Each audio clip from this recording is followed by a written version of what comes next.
லும் நல்லவை சிந்தனை துளிகள்.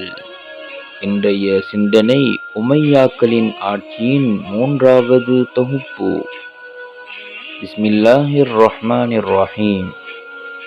ஆட்சி கைமாறிய பின்னணி. ஆம், ஹலீஃபா உஸ்மான் ரலியல்லாஹு அன்ஹு அவர்கள் மீது குற்றம் சுமத்தியோர் ஒரு குழுவாக வந்து ஹலீஃபாவின் வீட்டை முற்றுகையிட்டனர். பல நாள் முற்றுகையின் பின் ஒரு நாள் வீட்டினுள் பலவந்தமாக நுழைந்து ஹலீஃபாவை கொலை செய்தனர். அடுத்து வந்த ஹலீஃபா அலி ரலியல்லாஹு அவர்கள் கொலையாளியை கண்டுபிடித்து தண்டிப்பதில் பெரிதும் சிரமப்பட்டார். ஹலீஃபா அலி ரலியல்லாஹு அவர்களுக்கு முஆவியா ரலியல்லாஹு அவர்கள் பைஅத் செய்யாதிருந்தமை ஹிலாஃபத்தில் பெரும் புரளி ஏற்பட காரணமாயிற்று. உண்மையில் ஹலீஃபாவுக்கு முஆவியா ரலியல்லாஹு அவர்கள் பைஅத் செய்து ஹலீஃபாவுக்கு ஒத்துழைப்பும் வழங்கியிருந்தால் கொலையாளியை இலகுவாக கண்டுபிடித்திருக்க முடிந்திருக்கும்.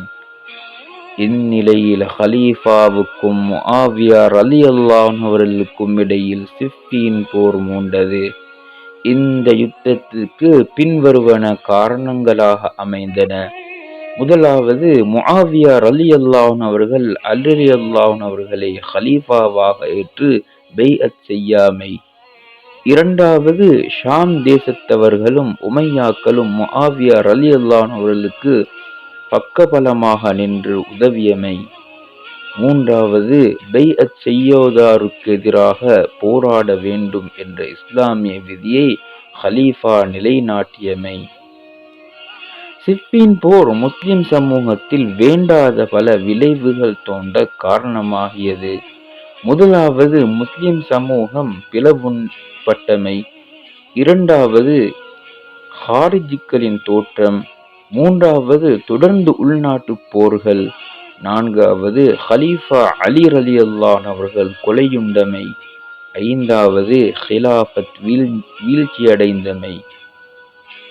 ஹாரிஜிகளின் எழுச்சியின் காரணமாக ஹலீஃபா அலி ரலியல்லாஹு அவர்கள் இரு முனைகளில் நின்று போராட வேண்டிய நிர்பந்தத்திற்கு உள்ளானார்.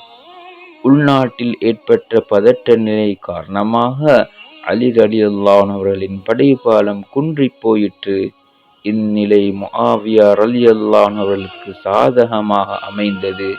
பின்னர் ஆட்சிக்கு வந்த அலி ரலியல்லாஹு அவர்களின் புதல்வர் ஹசன் ரலியல்லாஹு அவர்கள் முஆவியா ரலியல்லாஹு அவர்களுடன் ஒப்பந்தம் செய்து ஆட்சியை விட்டுக் கொடுத்தார். அது முதல் முஆவியா ரலியல்லாஹு அவர்கள் முழு முஸ்லிம் சாம்ராஜ்யத்தினது தனி பெரும் ஹலீஃபாவானார். நன்றி. ஜஸாக்குமுல்லாஹு ஹைரா. அடுத்த தொடர் அடுத்த காணொளியில் காணலாம். தொகுப்பு அப்துர் ரஹ்மான் ரிஃப்தி அல் ஹாஷிமி திஹாரிய.